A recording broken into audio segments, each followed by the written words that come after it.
Letterkenny, prif dref Donegal, oedd cartref yr wyl ban Geltaidd eleni, a'r wyl y peth tebycaf erioed i eisteddfod ryngwladol y gwledydd Celtaidd efo'r cystadlu yn amrywio o'r ffurfiol mewn neuadda a theatra i'r ffwrdd â hi ar balmentydd y dref.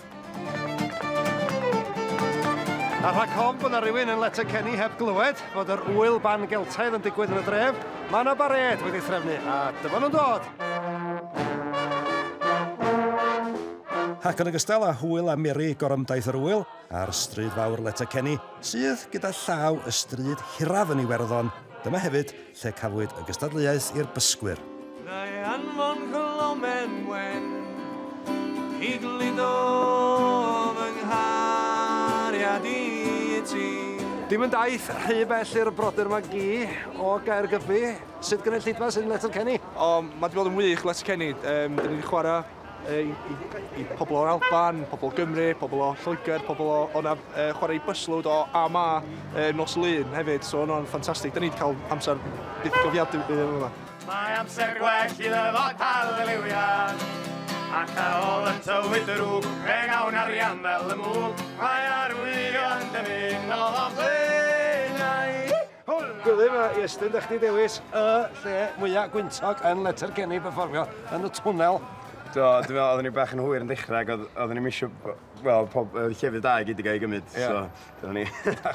A mae'r hen frodoliaeth Geltaidd yma fyw ag yn iach iawn, swn i'n dweud. Yndi, ac mae'n wych bod mewn lle fel yma cael mynd ar diwylliant i rwla llai, lle mae pobl yn cael ei weld eich am y tro cyntaf, lle. Hwlala, hwlala, hwlala, hwlala, hwlala, hwlala, hwlala, hwlala. A llongyfarchiadau i Gwilym Bowen Rhys a'r Gwehilion. Nhw ddaeth yn fuddigol yng nghystadleuaeth y bysgwyr. Ac un arall oedd yn dathlu oedd Catrin Angharad, sy'n aelod o'r grŵp gwerin Baxia.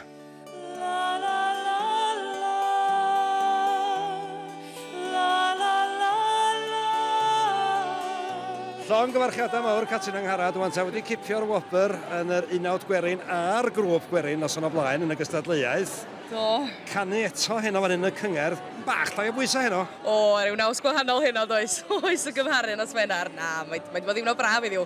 Cael ymlacio, cael chwarae yn y gwahanol dafardau gati. Wedyn, ia, dipyn gwahanol i nos Wenar wrth gwrs de, pan yna gystadlu brwd, ond na, da ni'n mwynhau'n ofnadwy fel Letterkenny. Ac mi oedd Catrin Angharad yn un o'r criw oedd yn diddanu llond neuadd o westeion yn Noson y Cymru, un o nosweithiau mwyaf wyl.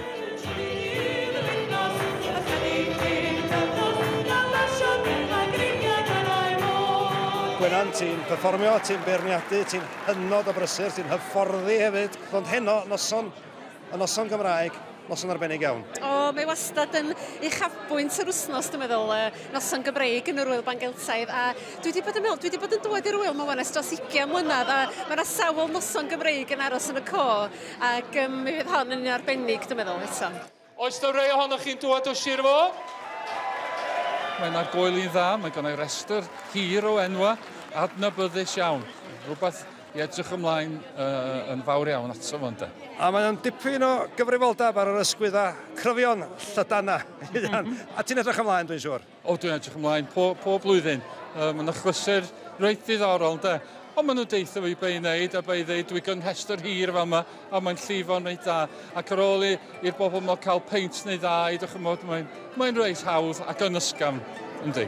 Ond safon uchel iawn efo'r perfformiadau sydd yn dda.